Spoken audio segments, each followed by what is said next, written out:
Imagine finding your soulmate, but they're from a completely different world, and they want to leave everything behind just to be with you. Part 68. Zoey. A delicious warmth caresses my face and I realize Warner has laid his palm on my cheek. How are you doing? I take a mental rundown of my situation. To my agent extraordinaire, mythical, heartfelt thanks for your unfailing patience, enthusiasm. Some of the cuts sting. I try a shrug, but then I have to bite back a groan. Even though I stifled the sound, I can tell from Warner's furrowed brow that he picked up on the pain that just shot through me. Before he can go into overprotective mode, too, I add on a last important bit. But I'm happy. Now his brows are up, and if I had more strength in my jelly arms, I'd reach up to trace them. Instead, I nod. It could have been worse, but I'll heal. Plus, my brothers are here, and you're here. So yeah, I'm happy. Can you help me change? Warner's eyes rove over my face, and I wonder if he's searching for more injuries. He'll probably find some, seeing as how I'm pretty beat up. Then he leans down and brushes a light kiss on the tip of my nose before disappearing out of my eye line. You want the loose flannel ones? There's a sound of drawers being pulled open. Sure, anything to help you keep it in your pants. He snorts, and then is by my side again, helping me sit up so we can pull my tattered shirt off. And I can't stop a pout when he doesn't spare a glance from my bed chest. See, they're not even on and you're already interested in half without clothes me. I grumble. Warner kneels in front of me, working his way up the buttons, but he pauses at my words. When I look down to meet his eyes, I find they are almost entirely black. Never think that I am uninterested in you, Zoey. Never. A shiver sneaks through me that has nothing to do with the fact that my shirt is half open. I reach up to twirl a strand of his black hair around my finger. How do you feel about putting banging back on the menu? That finally gets a grin out of him. But Warner shakes his head and finishes with the buttons. You're evil, he informs me. A wicked temptress. Sounds like a perfect partner for a werewolf. I keep my voice low even though there's a door in between my words and my brothers. Warner chooses not to respond, and he slips off my torn pajama parts with efficient hands, then has me covered again seconds later, under the covers. Temptress. He pulls the blankets back for me. Are you staying? I try to keep the vulnerability out of my voice as I crawl up the bed. Do you want me to? Yes. I respond almost before he finishes his question. Warner toes off his boots, hangs his jacket over a chair in the corner, then climbs onto the mattress beside me. Only, he keeps his jeans on and lays on top of the covers. Before I can direct him to take his pants off and actually get in bed with me, he curves his body around mine, becoming the perfect big spoon. Can I ask you something? His question brushes against my ear, bringing warmth and the smell of him. With all the questions I'm always throwing at you, I think you do. Warner chuckles, and I love the feel of the vibration against my back. Abram, Byron, Carver, Donovan's Zoey. Do you have 19 more siblings wandering around Denver? A goofy smile spreads across my face. Mom liked the ABC idea. But after 5 kids, she said, she was officially done. Skipping to the end of the alphabet was her way of making that point. And getting her tubes tied. I expect Warner to snort, or maybe start chuckling again. But he stays silent, and the quiet makes me curious enough to turn. When my eyes catch on Warner's face, I read a mixture of amusement, bafflement, and an eerie level of focus. I want to meet your mum. To my agent extraordinaire, mythical, heartfelt thanks for your unfailing patience, enthusiasm. You want to meet more of my family, even after them. My fingers flick toward the bedroom door. Warner gazes at me, and again, surprises me when he doesn't immediately offer up a joke. He murmurs a determined yes. The one word leaves me reeling, and I answer with the first thought that comes to my mind. I don't think she'll come to Pine Falls. She's never been back since she left.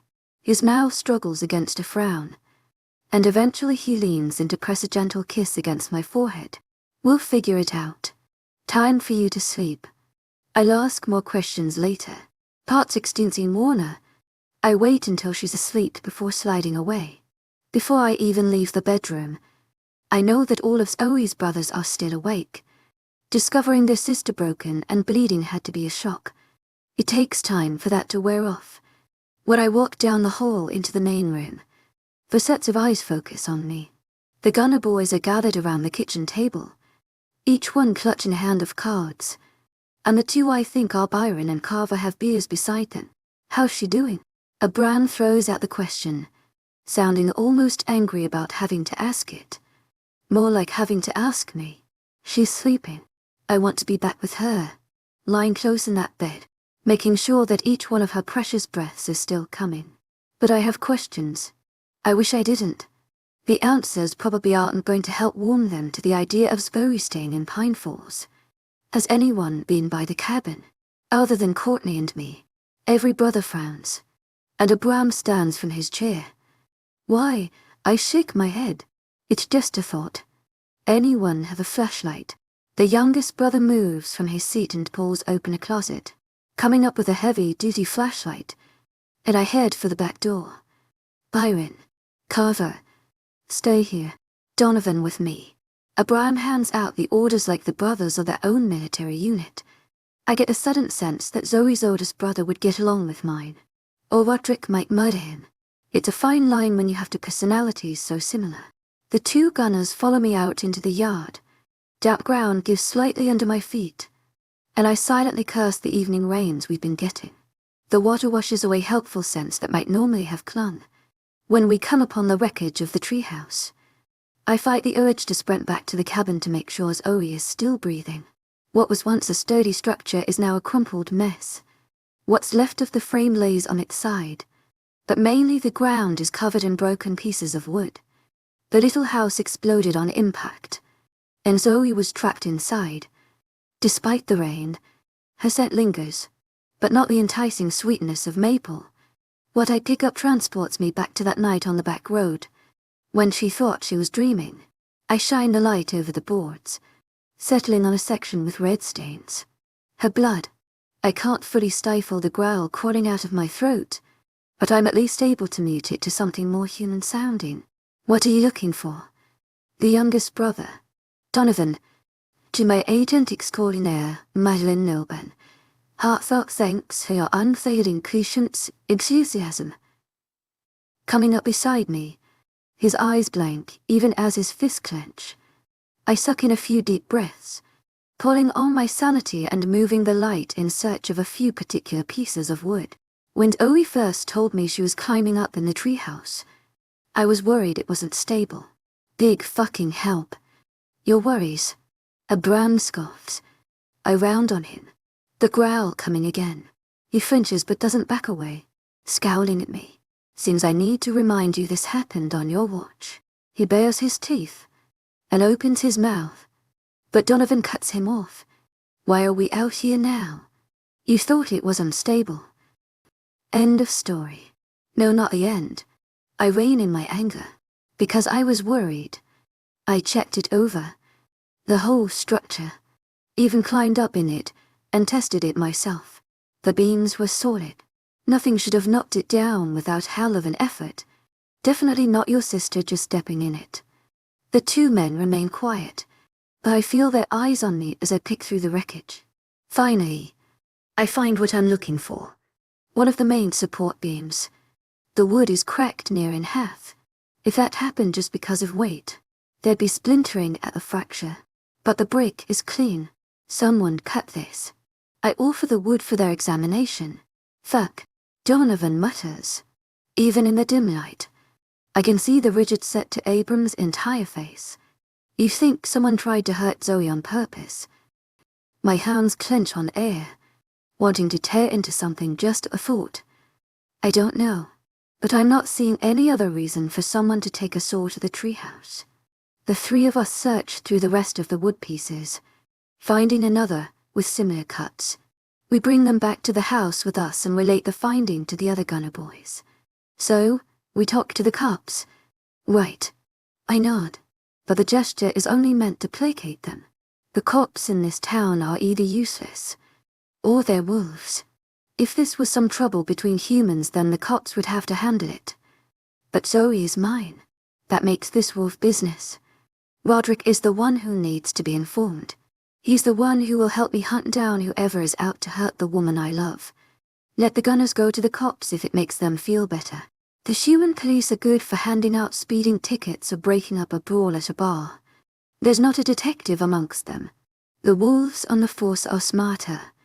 But I'll soon know this is pack business and keep it off the books.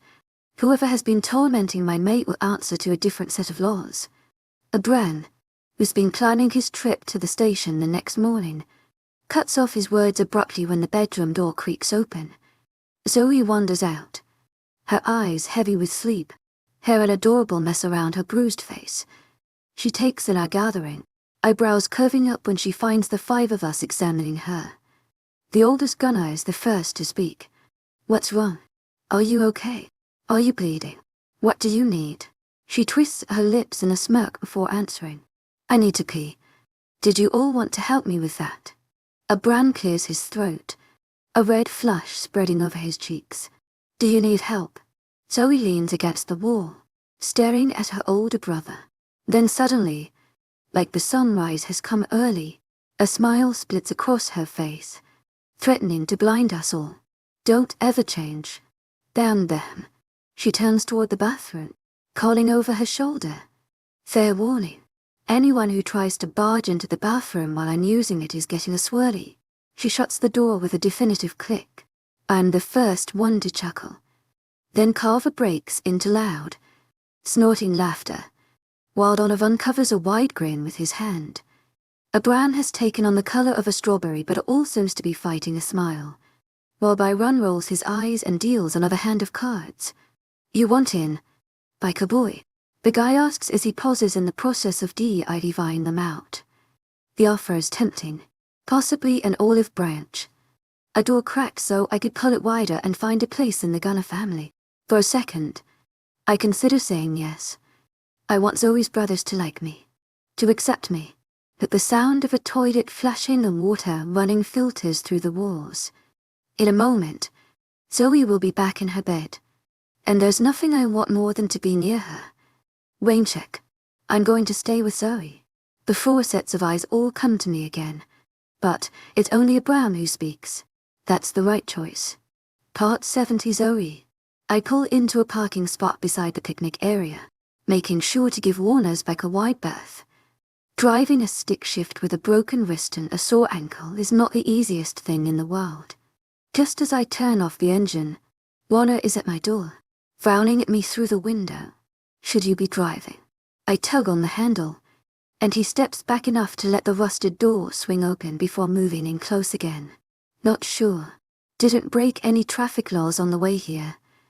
To my agent extraordinaire, Madeleine Nobel, heartfelt thanks for your unfailing patience, enthusiasm. While help me down, I extend my good hand, but Warner leans in to scoop me up in a damsel in distress curry. Arguing seems useless, but I do grab onto the armrest before he can walk us away. Wait, there's burritos. Tilting me back into the cab of the truck so I can grab the paper bag. Good to go? He asks. Yep. Warner uses his booty foot to kick the door closed, then walks with me toward a picnic table. Normally, I don't like being babbied, but my ankle hurts even after 2 days of icing and elevation. Plus, this way I get to wrap my arm around Warner's shoulders and fiddle with the strands of hair that curl over his ears. They hang lower today, pressed flat no doubt by the hard head he's had on all morning. A light layer of dirt coats his skin, broken only by trails with sweat traced down his face and neck. You're dirty. I use my pointer finger to draw it well in the dust on his collarbone. He swallows, his normally smiling mouth pulling into a grimace. That's when I remember how sensitive he was about his grime at the mechanic's shop. I didn't mean to insult him. I was only making an observation. Just as we reach the table, I stop him from putting me down by gripping his chin and capturing his mouth with mine. He groans, deep in his chest, his lips parting enough to allow me entry. My affectionate assault continues for a good minute or so before I end with quick kisses to the corners of his mouth and the tip of his nose. Do you know what I think about when I see you covered in dirt? He shakes his head, brow dipped wearily. I let all the heat in my thoughts shine from my eyes. I imagine what you look like later, when you get home, and step in the shower. The image is clear in my mind. The water cascading over his broad shoulders, coursing down his bare skin. How I wouldn't mind an invite when it comes time to get you clean. Thuck. Warner moans, sitting down on the bench with me in his lap. He buries his head in my neck, partially muffling his next words. You can't be saying things like that when I have to go back to work. I'm going to be sporting a partial for the rest of the day. Laughter bursts from my chest, and I pat his head as if he needs consoling. Cool werewolf. I promise to pretend like I don't want to soap you up. He makes some adorable grumbling noises before giving me a gentle bite and pulling back. Besides, I'll make for a pool shower companion with my arm wrapped in plastic. I hold up my cast but regret the joke the moment I take in Warner's face. Like my brother's, he seems to think my fall is somehow his fault. Which is ridiculous. I'm the one who kept climbing up in the decades-old treehouse. But I remind myself that if any of them were injured in a freak accident, I'd also be upset, knowing they were in pain. So I forgive their hovering. Burrito time. And don't worry, even though it broke my vegetarian heart, I got you one with beef. He smiles with a playful curve to his lips, joy pouring from his eyes. I guess Warner loves burritos. Sliding off his lap, I place the bag on the table and start pulling out all the sides. You know. Warner trails off, hesitating. How will I be sure if I know unless you finish your sentence? My shoulder bumps his, and he chuckles, nuzzling his nose into my hair in the animalistic way he has. What I was saying is, well, this isn't the first time you've given me food, so. I unwrapped my burrito and take a bite, chewing for a moment as I consider his comment. Then I balk in horror, swallowing dramatically. You're not trying to give me those meat jars back, are you? Because that's a done deal. Moonlit grins, and the sight eases a tight ball in my chest that formed when he hesitated. No. Those meat jars are mine. Don't worry. He bites into his burrito, chewing slowly and amping up my curiosity. He swallows, not looking at me. He finishes his thought. Exchanging food is part of the mating ceremony werewolves perform. So, gifting it indicates that you want to mate. You mean have sex? I'm confused. Like, we wouldn't have done it if I hadn't given you the meat jars, no.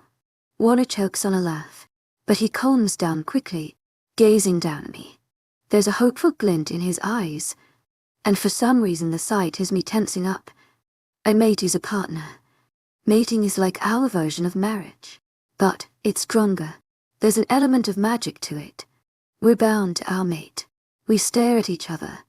Him searching, me baffled, mating. To my agent extraordinaire, Mythical Nelben. Heartfelt thanks for your unfailing patience, enthusiasm. Wait, I set down my food and clutch my head in my hands, trying to get my thoughts to stop. The swirling the meat jars were like an engagement ring. Did I propose to you? No, Zoey. No, it's not like that. Especially because you didn't know. Then what are you saying? I'm not. He cuts himself off, then firms his mouth. I am saying something. Warner's focus on me intensifies. I want you to be my mate. I want to be your mate. Part 71. Zoey, oh God. This is a commitment. To my agent extraordinaire, Madeleine Nilben. Heartfelt thanks for your unfailing patience, enthusiasm. Life choices. Pine Falls is supposed to be temporary. Warner stares at me, face slack as if I slapped him. Guilt rushes through me. That was the worst response that could have popped out of my mouth. But also the truth. He regains control over his expression, entreating me with his amber eyes. That was before you came here. Right. Before we met. Hell. I'm gone for you. I can't be the only one feeling this way. He fists his hand over his heart, and I know exactly what he means. The affection I have for Warner is more than I'd ever experienced towards someone outside of my family. It's hard to believe it came on so fast. That in just a few weeks this mat wound himself around my heart. He dug his claws into it, and I'm afraid of the pain that'll accompany prying that grip loose. Hopefully, I won't have to. You're not the only one. I pick at a corner of foil on my forgotten burrito. A minute ago, I was half-starved. Now the idea of food makes me nauseous. Then stay.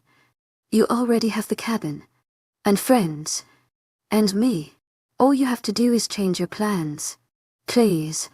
Zoey Warner cups my elbows and rests his forehead against mine. Don't tend this. From the strain of his voice, a bystander would think I have a knife in his ribs and that I'm twisting it. The feel of him surrounding me is tempting. But I'm not one to lose my head, even if I have lost my heart. And when I think of staying here, with the risk of that darkness crashing over me again while I'm out in the middle of the woods, alone without the safety net of my family, alone like Millie, old round, panic chokes me. Then swallow again, trying my best to stifle tears that press against the back of my eyes. This was an experiment. Turns out it was a failed one. Selling my grandma's cabin doesn't have to mean the end of us. I whisper hoarsely. His fingers briefly dig into my skin, but they relax before he hurts me. What are you saying? Denver isn't a death sentence. Couples do long distance all the time. Warner physically flinches at that suggestion, leaning away from me and shoving up from the table. Then he starts to pace, an anxious energy buzzing off him. No, my kind can't do long distance. Going days, even weeks without seeing you, without touching you. His fingers tangle in his hair as a frustrated growl leaks from the back of his throat. Being separated from my mate would be torture. There's that word again. Mate. Hanging between us. Something he expects from me. Something I don't even understand. I probably never will. Maybe this is why there's a separation between the humans and wolves of Pine Falls. We don't follow the same rules. And with his dismissal of my compromise, the one bit of hope I had withers. I don't want to torture you. I know what mental turmoil is. And the idea I'd be the catalyst for Warner's brings on a wave of disgust. So, even as the words make my stomach churn and my throat tighten, they still find a way out. Maybe you should meet someone else. Warner stops pacing, staring at me like I'm the embodiment of a horror movie. With the first sentence done, I hope the rest won't cut as much. I'm not a local. I'm not a wolf. You're talking about forever, and I haven't even figured out what's happening in my life next week. You deserve better than me. Warner, someone who knows where she belongs. Someone who will be a good mate. Nope. They're all still hurt. I don't want anyone else. Maybe not today. I pray that time really does heal all wounds because I am torn open and bleeding. Stop it. He goes on his knees beside me, and I'm shocked to realize tendrils of black are overtaking the gold of his eyes. Stop telling me how I'll feel. I don't need Sunwolf for a girl that grew up here. I need you. I want to take back everything I just said. Tell him that I need him to. Then a vision of the empty cabin flashes through my mind. The rooms Minnie spent her final years in, with no company but that lonely stereo. Suddenly, I can see into forever. My future, if I stay here, is just me, slowly collapsing into myself. My brothers are overbearing, but they also keep me sane. They're who I need. Without their unswerving love, I'll fade away. And Warner deserves more than a drowning ghost. I stand up from the picnic table, trying not to wobble. He moves with me, hands going to my waist. I don't know if he's steadying me or restraining me. Don't go. Stay here. Choose me. Rough growls color his pleading. I shake my head. I can't. I never planned to stay. Plans can change. Just because they can, doesn't mean they should. Lunch is over. This was supposed to be a casual date. Me spending time with the guy Ike. So Navi, I knew letting myself be around Warner would cause problems. He's too lovable for me not to have fallen for him. And I have. Fallen, that is. My heart will break. I can already feel the cracks splintering through me. I have to trust that with the support of my family I'll survive. Because I will have them. In Denver I'll always have them. Not like here. Stepping over the bench with a messed up ankle makes a smooth exit difficult. My toe catches on the wood, and I stumble. Warner catches me. To my agent extraordinaire, Madeleine Noban. Thanks for your unfailing patience, enthusiasm. More cracks spider web across the surface of my heart as I soak in the warmth of his hold. This is the part in the movies where the couple has a final kiss. A farewell. But if I let myself taste him, I'll lose my nerve. I'll stay, and then I'll disappear. So I press my palms flat against his chest, applying enough pressure to make my intentions clear. He listens to the silent request, falling back a step, hands hovering, palms up, waiting for me to return to his embrace. Thank you for caring for me. Turning to my truck. I don't just care for you, Zoey, coward that I am. I keep my eyes forward, wishing I could run, but then my ankle would give out, and Warner would come after me, and I might do something horrifying like cry in his arms and beg forgiveness and promise that I'll stay. So I walk away at a normal pace, but I don't look back. Part 70 to Zoey. Cruising around to clear my head is difficult when I'm driving a stick shift and my right wrist is broken and my left ankle is bruised. After stalling out for the third time at a stop sign, I turn the headlights toward home. Well, Grandma Minnie's cabin. I don't feel like I have a home anymore. Warner had started to take on the qualities of a home. When I was lost, I wanted to be where he was. When anxiety made my shoulders tense and my back ache, he was my comfort. When I hesitantly thought about the rest of my life, he was there. Not anymore though. When I pull up the drive, the house is lit up, the porch lights revealing my four brothers lounging in the rockers I've restored. Each one of them has a different instrument. They don't seem to be playing yet. When I shut off the engine and step out into the cool night, I catch a few experimental tourniers, tuning up. They're all focused on their instruments until I step into the pool of porch light.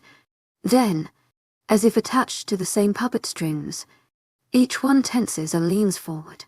What's wrong? Asks Donovan. You've been crying. A brand hones in on my face. I brush fingers along the tops of my cheeks, finding that he's correct. Bet my eyes are a puffy red. Was it Warner? Glitter, I know.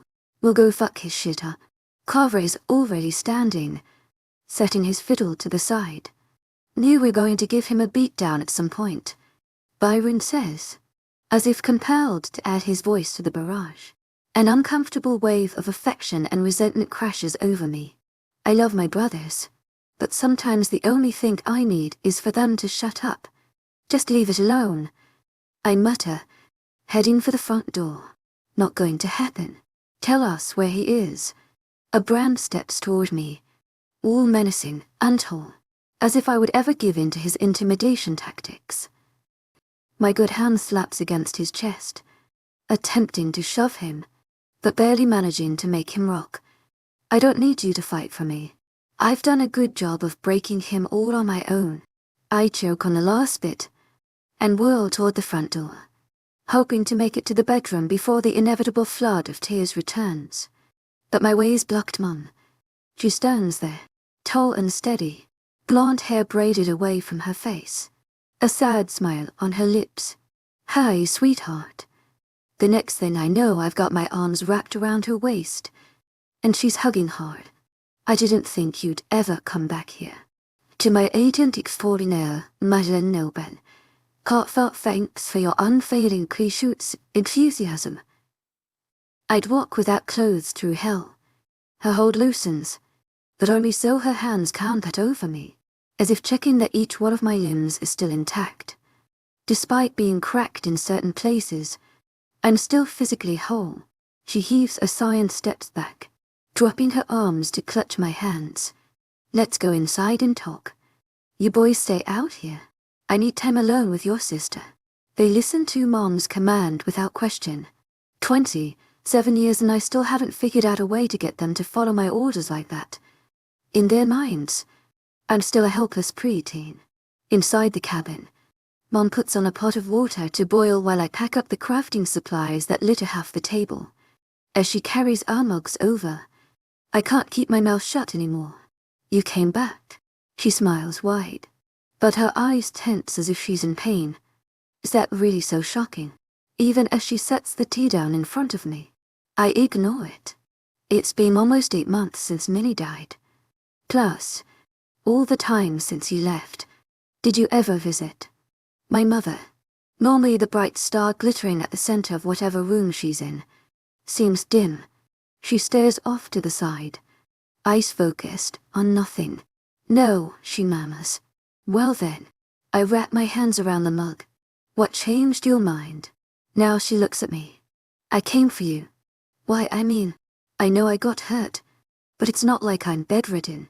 Mom studies me for a moment, and I shift in my seat, as if I have something to hide. But I don't. A Bram called to tell you about the accident. I already knew this now. He called again, to talk about something else. My teeth clench, grinding down hard, imagining what he must have gone running to our mom about. No, sweetheart. Don't be mad at him. He called because... She hesitates, gaze flicking around the room. This version of my mother is strange. She's the most confident person I know. She never holds back. She lives life like it gave her lemons as she discovered that was her favorite fruit. Equality I also admire in Warner. Don't think about him. He called me to ask more about the Dark Moon Riders. Part 73's Zoey. At the mention of Warner's club, I can't keep still anymore. What I said to him, what I did to us, is still too fresh. So, I stand, and I pace. My ankle throbs with each step. But I deserve the pain. Did you tell him no? That's not something your brothers need to know about. It is if they keep trying to fight them. The old floorboards creak under my agitated feet. So what new insights did you hand out? Turns out, I'm still smarting from her keeping me in the dark. I didn't. She watches me move, and I feel like an injured field mouse avoiding the attention of a hawk. I asked him to tell me what he'd learned. He told me about Warner. When she says his name, I try not to flinch. He talked about a biker that follows his baby sister around like a puppy. A man who looked ready to commit murder when he found out you'd been hurt. A man who makes you throw glitter and moon over him like he's a block of cheese. A reluctant smile forms on my mouth at her description, but she's not done. A guy who seems to expect you to stay in Pine Falls for longer than just the month or so it takes to sell this place. This time I'm able to stifle my flinch. But just barely. Well, you don't need to worry about that. I just told him I can't stay. Why not? I almost trip. Her words a slippery banana peel in my path. What do you mean? Why not? You want me to move to Pine Falls? I'd never claimed to want that. But children move away from their families all the time. Across the country. Across the world. It's not like you'd be the first. The idea sounds so reasonable when she says it. Still, I shake my head. Maybe that works for some people. But you know how I get. How different I am than you all. She crunches her nose. You all. What does that mean? Come on. I'm the introverted black sheep in the family. You all seek each other out. Well, I'm one step from a hermit. So what? So you know how I am. I get lost. Cut myself off from the world. Zoey. The amused exasperation in her tone frustrates me. She doesn't get it. You all drop everything to come save me. And I hate it. Mainly because I keep needing it. Sweetheart. No, we're not saving you. We're loving you. Words don't come easy as I try to explain something about myself I don't even fully grasp. We know how strong you are. My mom reaches out to clasp my hand. And we also know that your mind lies to you sometimes. That it tells you that you don't deserve happiness. We're here to remind you that you do. And that you're loved. Mom tilts her head toward the front porch. And I hear the strains of Maren Morris's The Bones. The same song I had on repeat the week leading up to my leaving for Pine Falls. To be honest, I think they needed to see you more than you needed them. They held on. My fingers curl into claws around the invisible collective neck. I'd never really strangle them, only in my imagination. They piss me off so much. She chuckles but tries to stifle the reaction when I glare at her. It's disheartening, having to choose to live with their constant smothering just so I don't drown. Humor leaves her then, and she squeezes my palm. You won't drown, sweetheart. I promise you. You don't know. I feel like there's only one person who does, and she's gone. But maybe I can make my mother understand. I pull free and hobble away, toward the back bedroom. The boombox sits beside the bed. I grab it, and the precious wooden box full of decades-old tapes. Returning to the kitchen. I found these. Do you recognize them? After gently placing the box in front of my mom, I set the stereo up on the counter, plugging it in. These they're not. When I turn, she has a tape in her hand, staring at it like she's cradling a ghost. I limp over, choosing another from the collection at random and popping it into the player.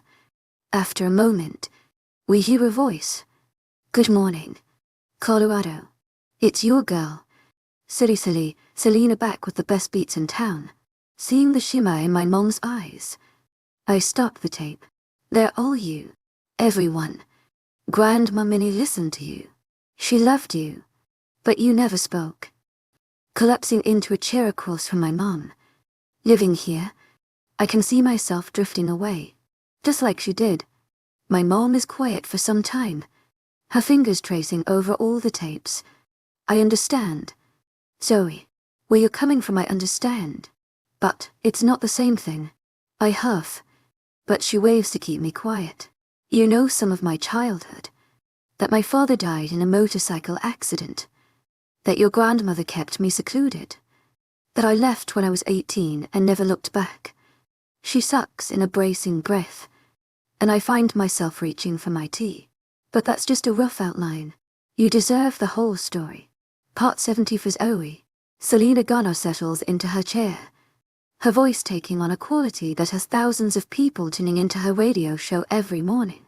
My mom knows how to captivate an audience. And I'm not immune. Your grandfather was a friendly man. I'm sure if you ask anyone in town who knew him, they'd say the same. He was on the town council. He was a volunteer firefighter. He played with a band at the local bars.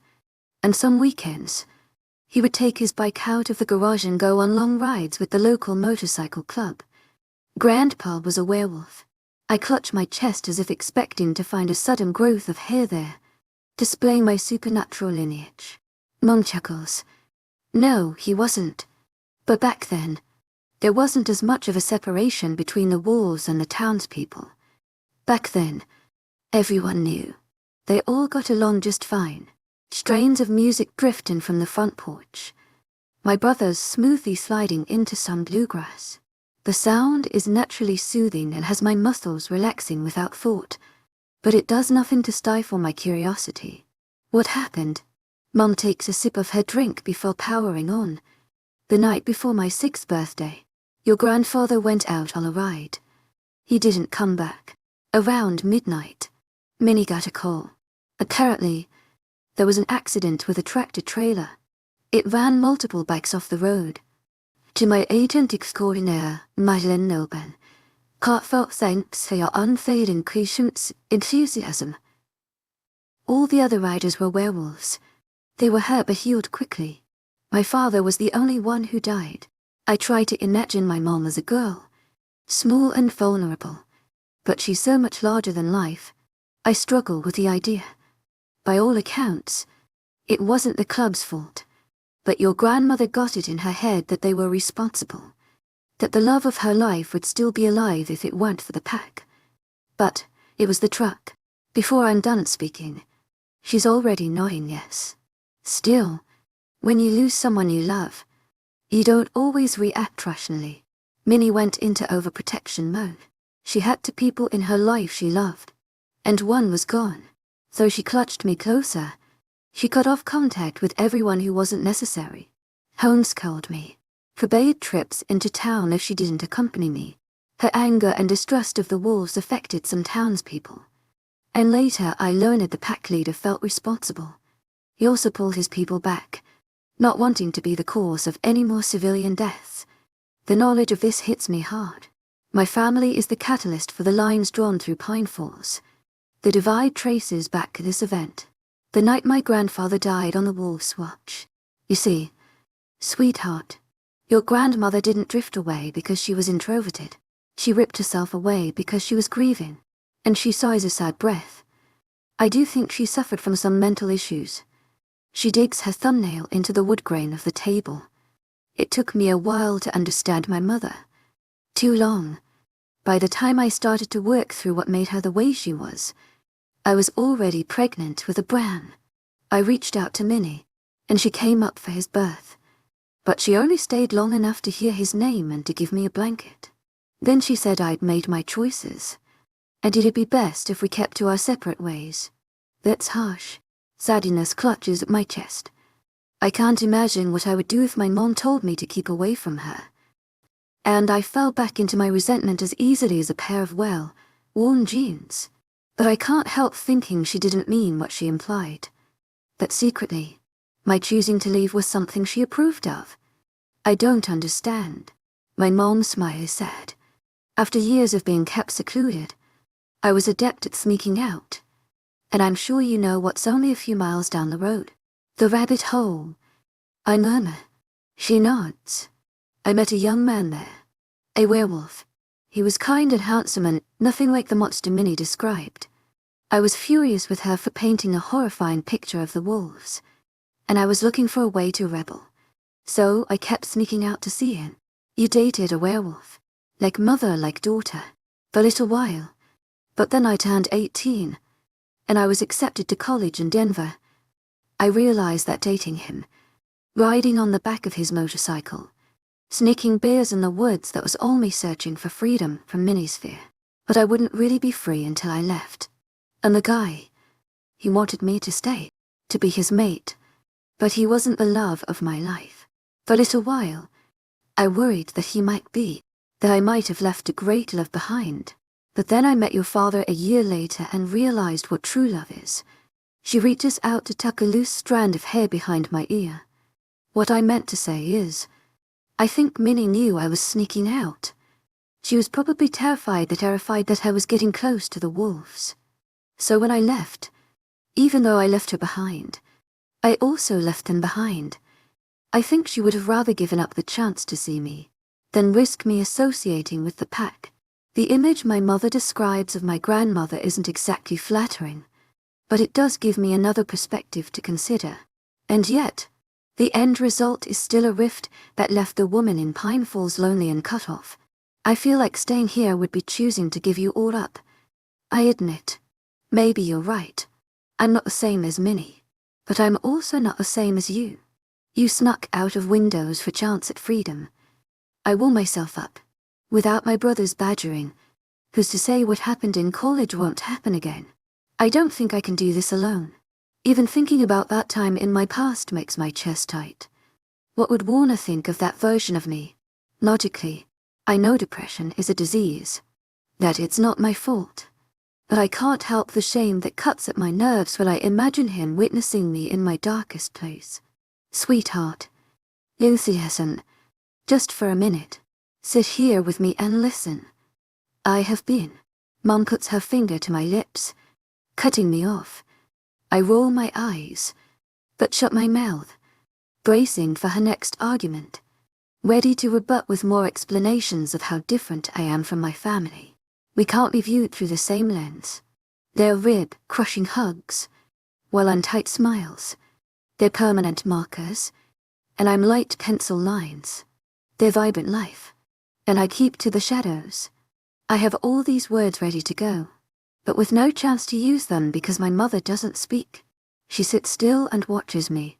The only sound comes from the front porch where my brothers harmonize their instruments, playing a folk song I recognize as one they commonly choose to warm up with. The music takes me to our backyard at family picnics and dingy bars where I ferry beers to the stage. Don't you hear it? Mama asks, her eyes boring into mine. The music. To my agent extraordinaire, Nylen Nilben. Heartfelt thanks for your unfailing patience, enthusiasm. Her long fingers cut my cheek. They're all here. Did you ask them to come? I shake my head, a thick lump in my throat hindering my ability to speak. And you'll never have to. Wherever you go, they'll find you. We'll all find you. Her face splits into a wide teasing grin. Our smothering is international. You think a couple hours drive will stop them? Suddenly, I have to blink crackedly. My mother leans forward in her chair, holding all of my attention. If you love that man, and you're leaving him because you're worried about losing us, don't. You could be in the middle of Denver, living in the house next door to mine, and still be oceans away. The thought of you breaking your own heart, that's what scares me. I've seen what a broken heart does to women in our family. I think if you came back to Denver, we might lose you more than we would if you were far away. And now that she says it, I can see that too. The idea of returning to my tiny apartment in Denver, without the hope of seeing Warner again, sets off more of those horrible cracks in my chest. Never feeling his warm body against mine.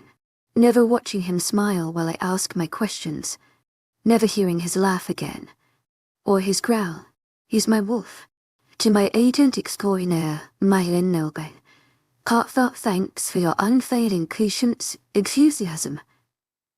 This pain, a deep ache in my chest. This is drowning. I turned down everything he offered, fear of becoming my grandmother. But I already am her. She turned away from love. Just like I'm doing. The image of Warner's devastated face blares in my mind, threatening to crush me with panicked regret. Have I destroyed my chance at happiness? Just like she did. I told him to find someone else. The admission comes out on a whisper. My mother covers my fisted hands with her own. Sweetheart, compared to you, there is no one else. Part 75 Warner. As I pace around my apartment, I avoid looking in any mirrors. I don't want to see how black my eyes are. Funny. I never thought falling in love with a person would bring out so many dark feelings. Love is supposed to be great. Lift you up. Make you feel like you're invincible. At least, that's what people tell you. But I'm finding that love feels a whole lot like misery. She's leaving. The thought makes me want to howl. My wolf thrashes under my skin, demanding release. The urge to transform tempts me. To run through the woods until I forget what it's like to be human. Forget what it means to hurt. But something keeps me here. In this stifling room, I wrench open a window, just so I can breathe under the suffocating weight of losing her. As I continue circling my apartment, an itch to tear the place apart grows. There's nothing obviously wrong with the space. I've bought comfortable couches, mounted a decent-sized TV on the wall. The kitchen is clean and well stocked. But as I stare around, I can't help thinking of it as a black hole of emptiness. Because she's not here. There are pieces of her. The scarf she crocheted for me hangs by the door alongside my new, decorated helmet. The sparkly barrette I unclipped from her hair the first time we slept together sits in the middle of the coffee table, reminding me to give it back. I scowl, knowing I'm never giving that little bit of her up. Not if she's leaving me. Each piece feels like a shout into an echoing cavern, a glaring reminder that my home, my life, doesn't have her in it any longer. I try to imagine tomorrow, and the next day, and a week from now, every time that I will come back here, and there will be no Zoey, just me, and this empty apartment. I can't. The thought digs into me, and I'm brought back to the first night I saw her, sitting at the bar, drinking bourbon while she slipped her little hook through yarn. Just like I knew there was no possible future that involved her leaving the rabbit hole without me talking to her. I know now there can be no future where I live without her. But she won't stay, so that means I have to go with her. Once the idea forms in my head, I know it's the right one. Not necessarily the easiest, but it's right. Here I have my pack. But who am I to say my pack is more important than her family? I was asking her to leave her loved ones behind, without considering taking that route myself. Zoey even offered to try long distance, and I threw that back in her face. Just dismissed the possibility, as if she wasn't worth the effort. When really, She's worth everything. Zoey probably doubts that I ever care for her. My fingers tangle in my hair, tugging at the strands as a growl vibrates in my chest. I never considered compromising. I asked her to give up her family plus a better situation for her job, and demanded she live in a town where I'm almost sure someone wants to hurt her. Who would say yes to that? What kind of man am I? If only there was a way to go back in time and my dense self. More growls spill from my throat, as if Warner from a few hours ago is standing in front of me. But he's not. It's just me and my realization that I've made a mess of the best thing to come into my life. I need to fix this. As I stalk to my bedroom, I pull my cell phone out and dial a familiar number. While it rings, I grab a duffel bag and start filling it. Warner is my brother's only greeting. Roderick, can you come by the store? I've got something important I need to tell you. Part 76. When I step through the front door of the shop, I find more than just my older brother waiting for me. I'm not surprised at the sight of my mom behind the register. It is her store after all. My uncle lounging beside her isn't out of the ordinary either. What has my steps slowing is the sight of my baby sister and brother relaxing on a display bench. Tonya and Isaac aren't the handiest of the gunners, and my sister has been avoiding working at the family business since Mom declared it was time she started earning a paycheck. Apparently, this is now a family meeting. On second thought, this should make everything easier. Tell everyone my decision at once, instead of having to repeat myself or risk anything getting lost in translation. Roderick is examining a new electric handsaw when I come in, but he immediately returns it to the shelf and gives me his full attention. He doesn't have to say anything for me to know I can spill my whole plan whenever I'm ready.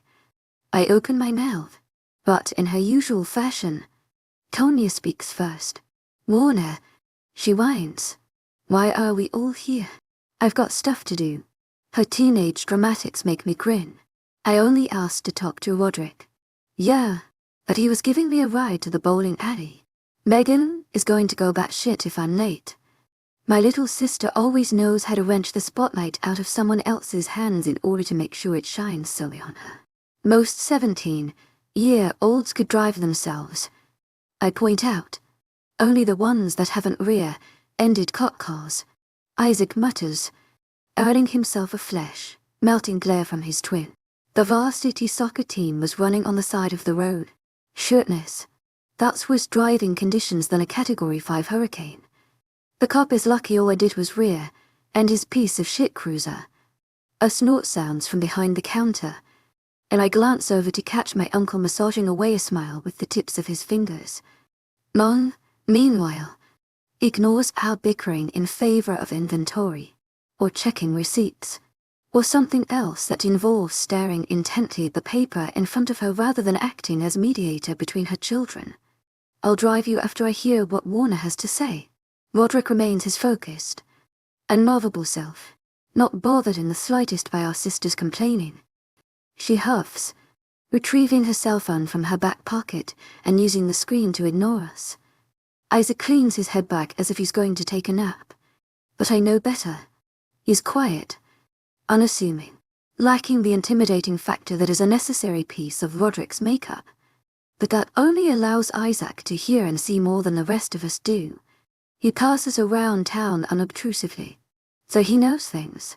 My guess is he's wiser than most other 17-year-olds. Probably more than most people 3 times his age. I'll miss him when I'm gone. I'll miss all of them, but not as much as I'd miss Zoey. I love my family, but I don't need them the way I need her. In only a few weeks, she's become the one for me. My partner. So much a part of me that the idea of losing her is on the same level as having one of my limbs ripped off. But that's how it is for wolves. When we love, we do it deeply. My only hope is that this knowledge will help my family understand my decision. I'm leaving Pine Falls. No one was speaking before I made the declaration. But still, the shop suddenly seems a hell of a lot more quiet. Roderick is the first to respond. She won't stay. My brother sounds regretful, but not as if he plans on challenging my choice. This isn't her place, of course it isn't. My mom growls. Her fierce input has me rocking back on my heels. I knew she wouldn't like the idea of me moving. But damn, her voice comes out bits tings. She doesn't know us. She doesn't know our ways. Mom continues with a snarl, abandoning her receipts and stalking out from behind the counter. Tanya isn't staring at her phone anymore, and Isaac leans forward in his seat, eyes fixed on her mother. We all know she has a temper, but something about this reaction seems different, more intense. Honestly, I don't care. She knows me. Does that sound like a line from a cheesy movie or what? Mom scoffs. Knows you. Come on. She's pretty, I'll give you that. And charming. But I can guarantee, if you let her, that girl will destroy you. She'll smash your heart. Probably won't even realize it. One day, she'll just decide she doesn't need you anymore. And then she'll walk out. The surety in her voice throws me off. Mom talks like she's an expert on the subject. Like she knows everything there's to know about Zoey. Only, the person she's describing sounds nothing like the woman I love. Where's this coming from? You've barely even talked to her. A growl rides my voice. An urge to defend my future makes seeping out from my wolf. She's a gunner. That's what gunner girls do. They leave. Rebecca. Uncle Mason looks distinctly uncomfortable.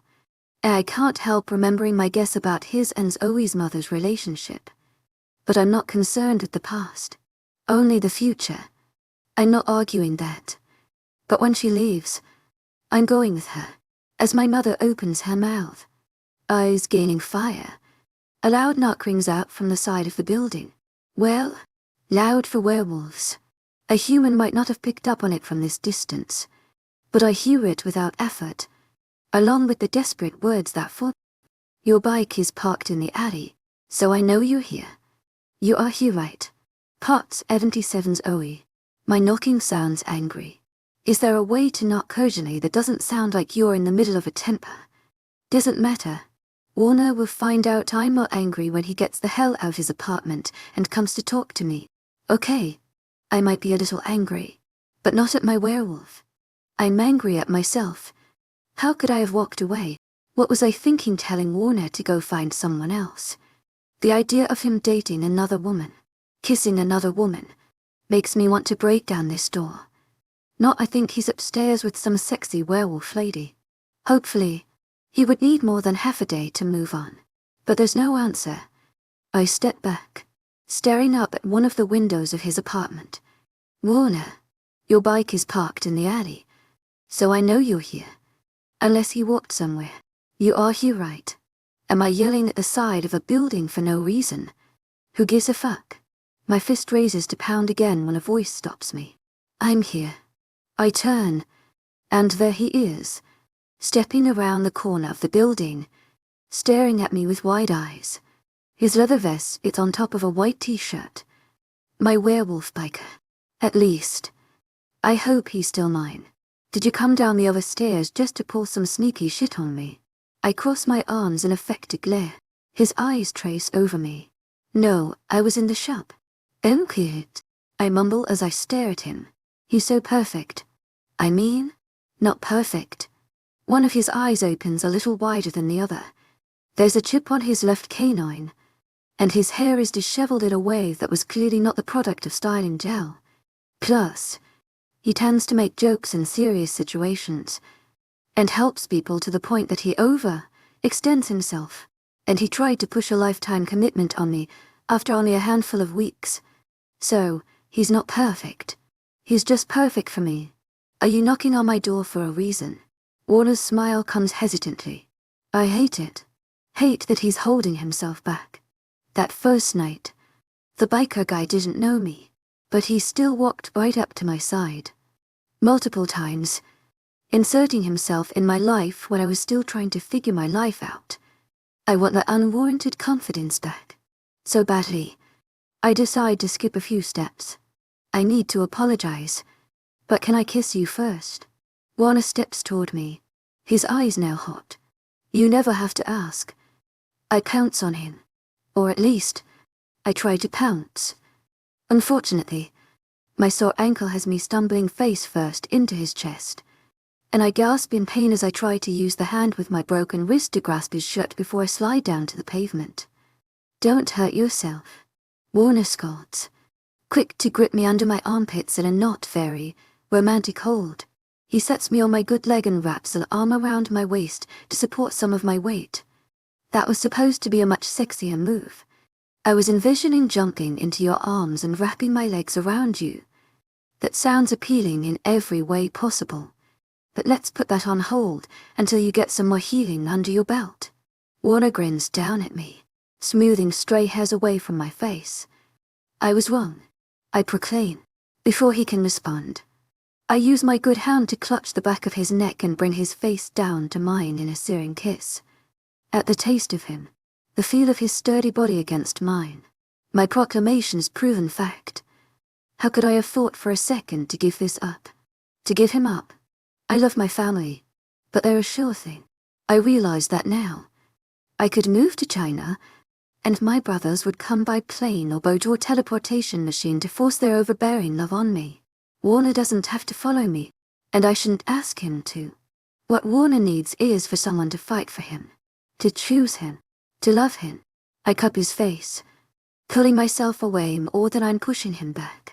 I could kiss him until the next apocalyptic event ravaged the earth, and then I'd only pause for a moment to check if there were any zombies nearby before returning to his tempting mouth. But I hurt him, and he deserves another gunner apology. This seems to be a habit for me, one I plan on breaking by making this man as happy as possible. I'm sorry. Zoey, he goes to interrupt me, but I cover his mouth with my hand, staring intently up at him. Let me say this. After waiting for his nod, I continue. You asked me to be your mate, to be with you forever. That's heavy, and it scared me. I don't think I was wrong to be nervous about that. His eyes get sad, and I push on. I'm not always healthy. Kel, I didn't think it would be this hard to say. There's an urge to use metaphors, or skirt around the topic. But I want the word out there. It needs to be said. I need to say it. For the last few years, tears are in my throat, but I swallow them down. I've battled depression. Warner's entire body tenses. Then, treating me as if I were formed from spun glass, my werewolf slowly gathers me into a hug that presses the entire length of my body against his. With my head tucked under his chin, a surge of comfort and confidence overcome me, and talking about it becomes easier. It hit me for the first time in college. I was away from my family, and I don't know if that triggered it or what, but things got bad. When my brothers didn't hear from me for a while, they got worried and made a surprise visit. I was practically comatose. They brought me back to Denver, convinced me to transfer schools and talk to a professional. That helped. So did medication. I draw in a deep, bracing breath. But I'm not cured because there's no permanent fix. And I worry all the time that I'll have a bad episode like I did then, and I won't be able to pull myself out of it. You want to be in Denver because of your brothers, because they'd recognize it. They would know how to help you. Warner doesn't ask. He just realizes the truth. I press my face against his chest. I came to Pine Falls to test out living without my family around me all the time. Their love is a gift, but sometimes I felt suffocated by it. I mean, you've met my brothers. You know what I'm saying, right? The brush of his chin against the top of my head tells me he's nodding. I didn't come here to add more love to my plate. Sucking in a deep breath, I pulled back to meet Warner's eyes, making sure he's listening. But you didn't care about my plans, did you? You infuriating werewolf. I'm gloating through my smile. You made me fall for you. Damn it. I love you. Hope sparks in his gaze, but he holds still. He needs more, and I plan on giving it to him. Your love doesn't smother me because you listen to me. You're this wildly powerful supernatural creature, but I've never felt crushed by you. My thumb traces his bottom lip. But when you said mate, I panicked. I'm scared. Scared that I'll make plans for the future, and I'll come crashing down if I get sick again. Pain creases the corners of Warner's eyes as he cups my face. I stare up at him with determination, with love, but I realize something. I wrap my fingers around his wrists, holding him to me. I'm stronger now, and smarter. What happened in college was bad because I didn't expect it, couldn't plan for it. But now I know how to take care of myself. My ankle smarts as I raise up on my tiptoes to brush a soft kiss against his lips, and I know if I start drowning again, you'll be the one to see it. And I trust you to help me keep my head above water. Tu es agent extraordinaire, Mythical Nilben. Heartfelt thanks for your unfailing patience, enthusiasm. Zoey. Tu es agent extraordinaire, Mythical Nilben. Heartfelt thanks for your unfailing patience, enthusiasm. He growls the word. Eyes fierce. The sight warms every bit of me, even as it renews my guilt for how I treated him. I'm so sorry for doubting you, for rejecting your affection, for saying that I'd leave you. You should have left. You'll do it anyway, so why not go now? The harsh comment makes me flinch, and I realize that Warner and I aren't alone. We have an audience of wolves.